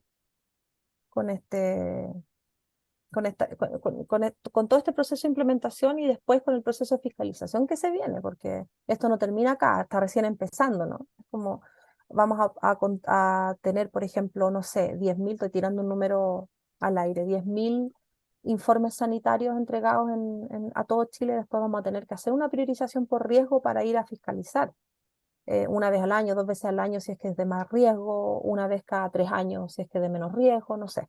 Ahí vamos a tener que ir viendo ese tema después del proceso de implementación. Consulta Dayan Castro si la vacuna preexposición que indica el documento es obligación para los alumnos en práctica. De ser así, ¿quién debe hacerse cargo? La vacuna preexposición, la verdad es que la normativa la exige para los profesionales médicos veterinarios que atienden animales. Ya hoy por hoy no se exige a los alumnos. Las personas que se tienen que hacer cargo son los propietarios, los dueños de la clínica. Ya es un costo particular, es un costo que deben asumir de forma particular. Y eso está por cumplimiento reglamentario. La norma no tiene nada que ver con eso, está en la norma, pero el reglamento que dicta este requisito es el reglamento de rabia, que está vigente desde el 2014, o desde antes, en realidad, el 2014 se actualizó. Consulta si es que se considera el champú, antiparasitarios, colonias o símiles como fármacos. Sí, si tienen principios activos, sí, eso también lo consultamos con el SAC. Margarita pregunta, ¿qué pasa en zonas rurales donde no hay red de agua potable? ¿Se puede comprar en bidones? El agua potable no necesariamente tiene que ser por red, digamos, como en la zona urbana, ¿ya? El agua potable puede llegar al centro a través de distintas formas, ¿ya? Hay sistemas de agua potable rural, hay sistemas particulares de agua potable que se tienen que autorizar, por supuesto, por la autoridad sanitaria, y otros sistemas más que mientras tengan agua potable cumplen con la normativa, ¿no? No dice cómo, dice que tienen que contar con agua potable. Eso es lo importante. Andy consulta, ¿se considera de igual manera la normativa para animales de origen exótico o solo incluye animales de compañía? Solo animales, mascotas y animales de compañía. Eso es súper importante igual. Solo mascotas y animales de compañía, porque son centros de mantención temporal de mascotas o animales de compañía. Ya, para complementar ese punto, la ley de tenencia responsable de mascotas indica que mascotas es todo animal que la gente tenga con fines de compañía o seguridad. Por Así tanto, es. mascotas no solo serían perros y gatos, sino eventualmente también podría abarcar a otras especies de animales. Por supuesto, si la mascota es una vaca, no sé, yo la tengo, es un animal doméstico y lo tengo ahí de mascota para hacer compañía, claro que puedo considerarlo como mascota, pero en este caso estamos hablando de los centros de mantención de mascotas, ¿ya? Pablo Currer, Eso es lo importante, digamos, hacer la diferenciación. Pablo Currer consulta, ¿los centros de los servicios públicos y policías que poseen canes detectores y o de orden y seguridad deben cumplir con designar un responsable técnico e inscribir cada uno de sus centros? Si es afirmativo, MinSal tiene contemplado una charla informativa de cómo proceder a los ministerios de los cuales forman parte, como aduanas, PDI, SAC, carabineros, etcétera. Gerardo, disculpa, la primera parte me la perdí. La primera parte La de la primera pregunta. parte consultan si los servicios públicos, los centros de servicios públicos y policías que posean carnes Ah, detectores y o de orden y seguridad deben cumplir igual esta normativa. mira, la verdad es que en este caso no se trataría de mascotas, ¿no? Animales de compañía, ya estos son animales más bien de cierta forma de trabajo, ¿no? Entonces ahí tendríamos que conversarlo directamente con las instituciones. A mi juicio no cumplirían con ser mascota o animal de compañía. No son ni para fines de compañía ni de seguridad. Perfecto. Danilo Díaz consulta, ¿el tema del espacio también cuenta para hospital? Porque muchos no deben tener mucho movimiento y están siempre acostados. Me parece bueno para hoteles o criaderos, pero ¿será también para animales en hospitalización? Ya, súper buena pregunta. Mira, qué bueno que la hicieron, porque en la norma técnica hay un párrafo, por ahí está, donde se hace la excepción para casos médicos, ¿no? En el fondo, si un animal está hospitalizado, no necesariamente tiene que cumplir con este espacio vital, ¿ya? Porque se entiende que no va a ocupar el espacio vital que la etología le exige, ¿no? Va a estar ahí hospitalizado o a lo mejor a veces incluso tiene que estar con reducción de movimiento, entonces hacen esa excepción en la norma. Perfecto. Consulta Andy que hay muchos refugios que no van a poder cumplir la normativa y cerrarán. ¿Qué alternativas hay para estos animales? O sea, la alternativa es cumplir, ¿no? Yo lo veo como dar todas las facilidades para que los centros puedan cumplir, los refugios puedan cumplir los invito a leer la norma y a darse cuenta que en el fondo no es una exigencia de otro mundo. Nosotros tratamos de incorporar a las organizaciones de refugios en la conversación de esta norma, pero la verdad es que no hay una representatividad de las organizaciones, entonces nos costó mucho tener un interlocutor válido entre ellos, ¿ya? Por eso nos costó incorporarlos en la discusión. No hay alternativas, la verdad. Esto es algo sanitario que independiente de la existencia o no de centros que puedan no cumplir, son condiciones básicas en la tenencia de animales y en lo sanitario y en el bienestar animal también. Entonces me parece que aquí tenemos que, como Estado, proporcionarle los recursos a esos centros para que puedan cumplir con sus con las condiciones, ¿no? Y ahí yo entiendo que Subdere va a postular fondos para esto. De hecho, ya lo ha hecho. Y hay organizaciones que se han ganado fondos para mejorar las estructuras de sus lugares de mantención, ¿no? Ivette Maturana consulta, ¿qué pasa con los criadores de razas pequeños en relación con el tamaño de los caniles que indica la norma?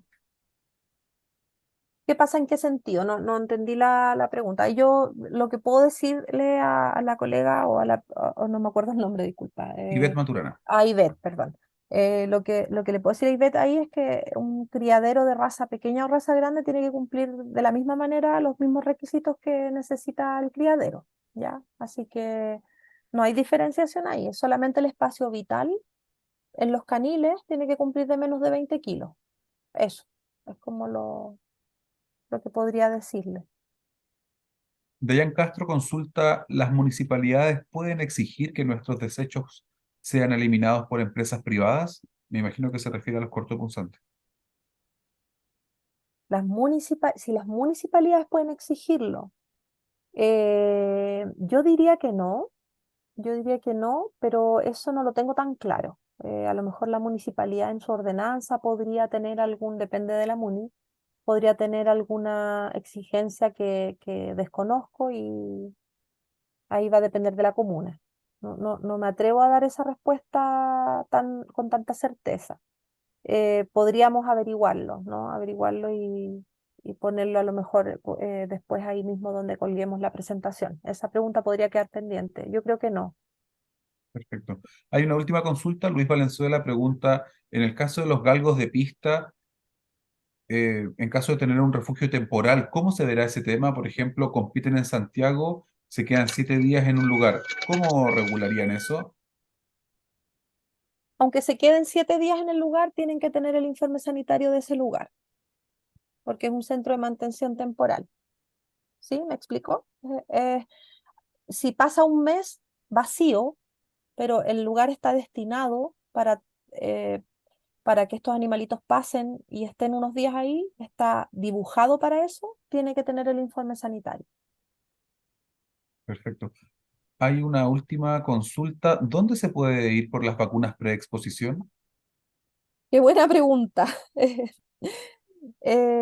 A ver, las vacunas preexposición, hay baja disponibilidad, ¿ya? Eso sí es un tema porque en nuestro país, nosotros, por la situación epidemiológica que tenemos, las grandes cantidades de dosis están guardadas, por decirlo de alguna forma, para las post-exposición, o sea, en el fondo para las personas que son mordidas o que tienen contacto con un murciélago, para después de la exposición, ¿ya?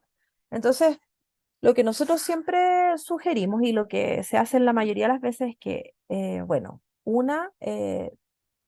en Salud Responde, mucha gente llama y le pueden decir ahí los vacunatorios que tienen disponible preexposición, eso lo hacen harto, o si no, hacen la consulta directamente a la Seremi de la región que corresponde. A la Seremi puede ser por OIS o por las vías oficiales correspondientes, consultar sobre la disponibilidad de vacuna preexposición, en qué vacunatorio tienen disponibilidad de preexposición para dirigirse directamente a ese vacunatorio a vacunarse en el fondo, ¿ya? Porque, claro, no en todos los centros tienen, no es llegar y ir a un vacunatorio y pedir preexposición, porque puede que ese vacunatorio justamente no tenga.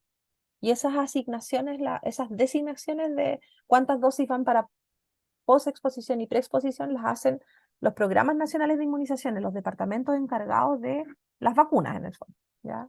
Entonces ahí les recomiendo hacer las consultas de disponibilidad directamente en la Seremi de su región, ya sea por Salud Responde, por OIR, o si es que tienen el contacto de la persona que trabaja en el Programa Nacional de Inmunizaciones, también ellos nos pueden entregar el listado de vacunatorios con la disponibilidad. Perfecto. Finalmente hay una última consulta en el chat. Anita pregunta, ¿qué material deben ser los caniles? Resistente.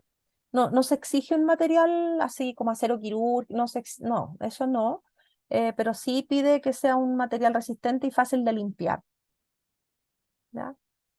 Eso, o sea, no poroso, no va a ser algo de madera en donde tú no puedas limpiarlo bien, sino que tiene que ser algo de superficie lisa. Ahí están como los requisitos bien especificados, pero de material no se habla. Perfecto, muchas gracias, doctora. Esas son las consultas que hay en el chat y hay varias felicitaciones a Súper. usted por esta actividad.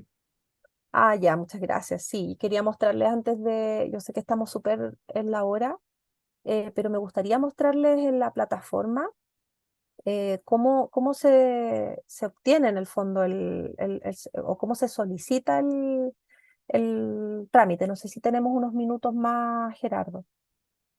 Sí, por supuesto. ¿Sí? Ya.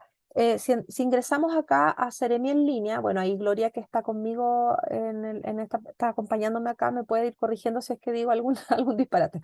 En seremienlinea.minsal.cl ustedes ingresan a esa página que está ahí eh, y van a llegar a esto. Acá están en esta pestaña que dice trámites. Si ustedes pinchan trámites, se fijan ahí que ahí están todos los trámites de la autoridad sanitaria de cara a la población, a la comunidad, y estos trámites están como divididos por ámbitos, ¿no?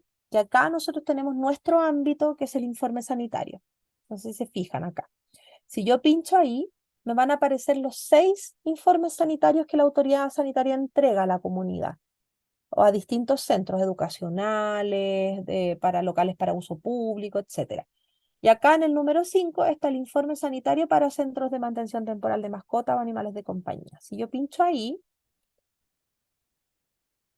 fíjense que acá me aparece una descripción del trámite, ¿ya? Una descripción bastante general, pero que puede servir de guía. Dónde hacerlo, a quién va dirigido, una serie de preguntas acá. El costo, que es un costo único de 83.215. Bueno, están los beneficios que les comentaba y va a depender del centro, el marco legal. Y acá ustedes ingresan al trámite, se ingresa con clave única, ya, yo voy a ingresar con mi clave única. Si yo ingreso acá con mi clave única, voy a ver el trámite que dice Informe Sanitario del Centro de Mantención Temporal de Mascotas y Animales de Compañía, y está entonces el informe sanitario, que es el único porque yo entré con este, entonces lo selecciono, no tengo para qué seleccionarlo porque es el único que está. Y acá sí es muy importante que coloquen si es que la instalación está en funcionamiento o es nueva, ¿ya? Voy a poner en funcionamiento. ¿Por qué? Porque hay varios requisitos que no aplican a instalaciones nuevas, ¿ya? Que aplican solamente a instalaciones que ya están en funcionamiento.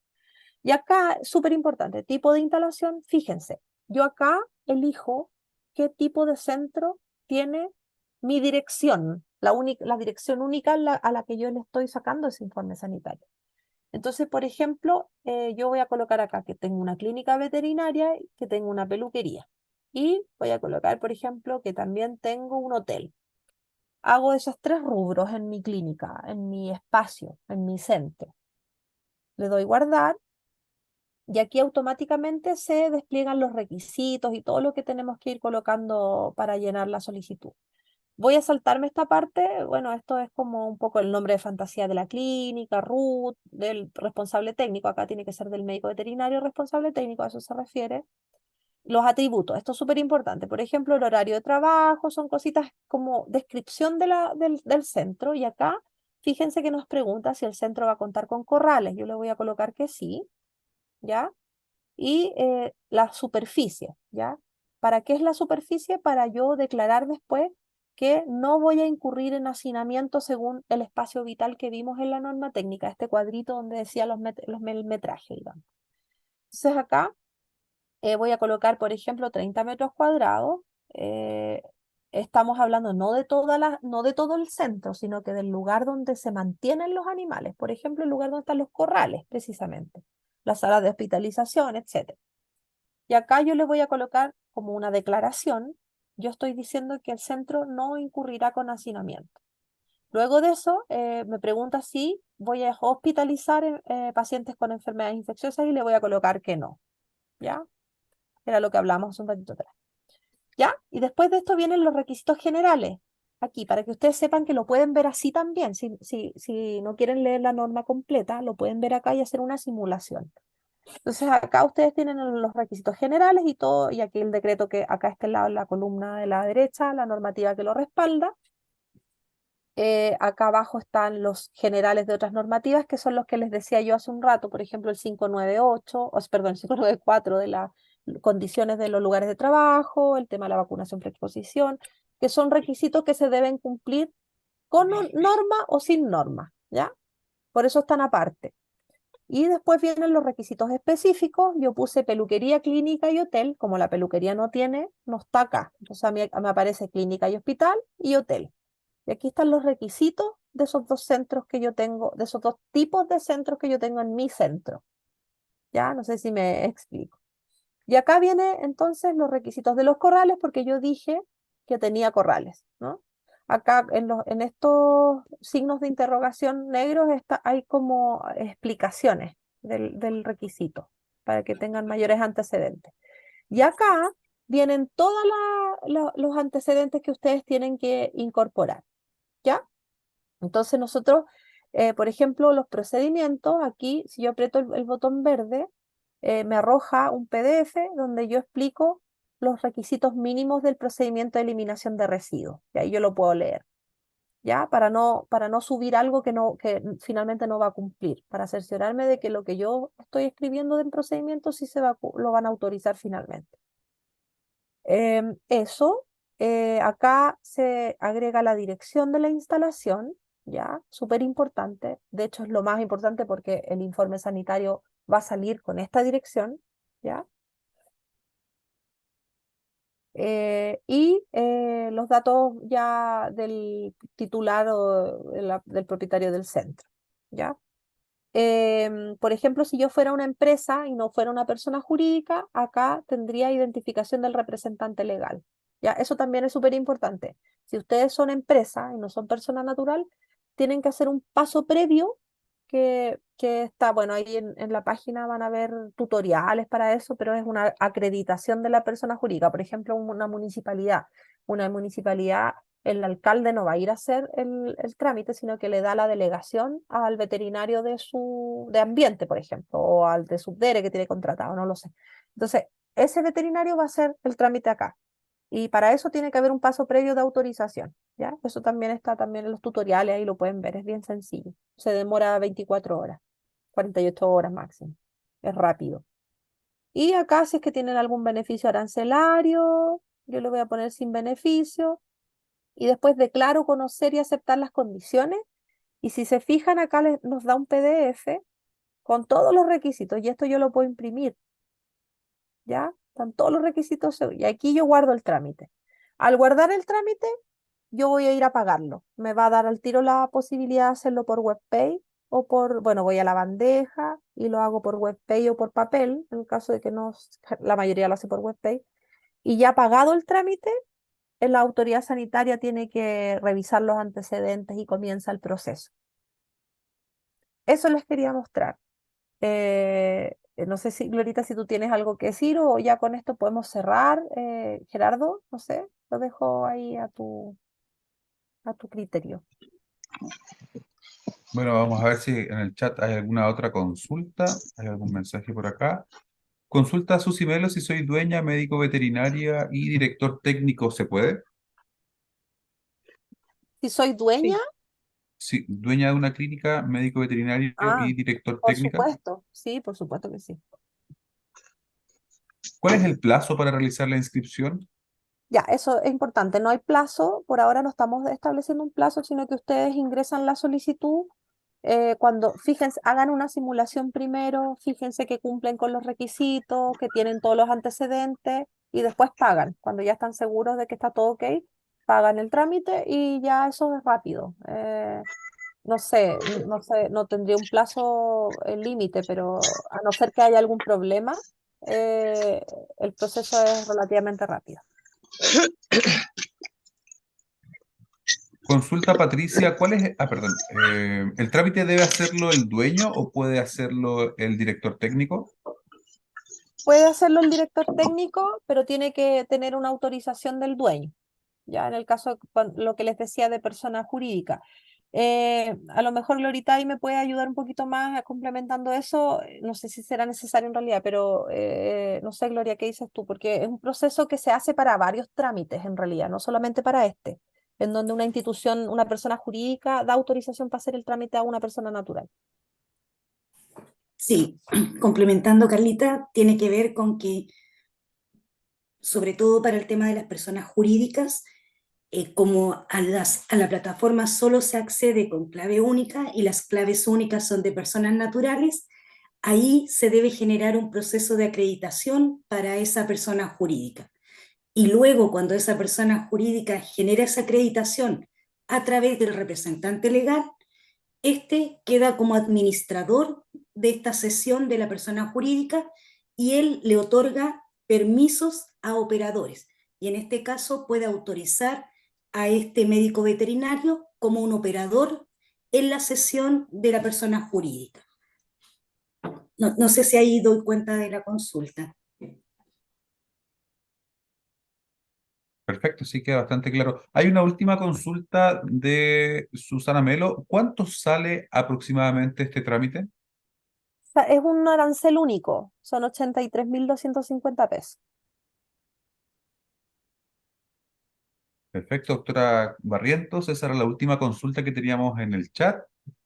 No sé si creo que con esto ya podríamos ir cerrando esta jornada educativa. Agradecerle en nombre del Colegio Médico Veterinario, doctora Carla Barrientos, el que pueda haber realizado esta presentación tan interesante con un tema que está tan actual, que es para poder sacar el informe sanitario para los centros de mantención temporal de mascotas. Y no, gracias a ustedes y bueno, a disposición ahí por ahí preguntaron si estábamos disponibles para hacer alguna capacitación a los criaderos, creo, no recuerdo, y por supuesto que sí. Ahí, bueno, en el chat les voy a dejar mi correo por si quieren hacer cualquier consulta. Estamos disponibles ahí para mostrarles la plataforma, para responder sobre la norma, ya saben dónde descargarla. Entonces ya estamos ahí avanzando y vamos a hacer más webinars regionales ya, para que sepan que también vamos a tener, los vamos a mantener informados en la difusión de estas actividades. Perfecto, queda el correo entonces de la doctora Carla Barrientos, es carla.barrientos@minsal.cl para los que tengan cualquier tipo de consultas y con esto finalizamos esta jornada. Doctora, nuevamente muchas gracias por su tiempo y a todos los asistentes en nombre del Colegio Médico Veterinario les damos la más cordial buenas noches y que descansen. Nos veremos en la siguiente actividad.